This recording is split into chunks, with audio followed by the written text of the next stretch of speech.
আসসালামু আলাইকুম রহমতুল্লাহি ওয়া বারাকাতুহু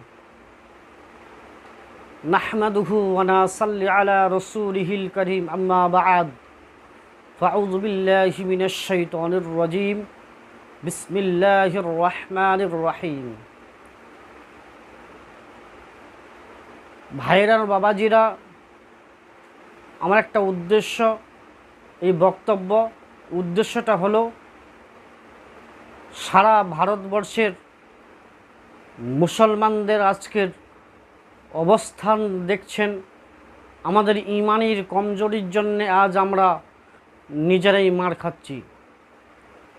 আমরা জানি কয়েকদিন হলো একজন সাধু বাবা সাধুর বেশ ধরে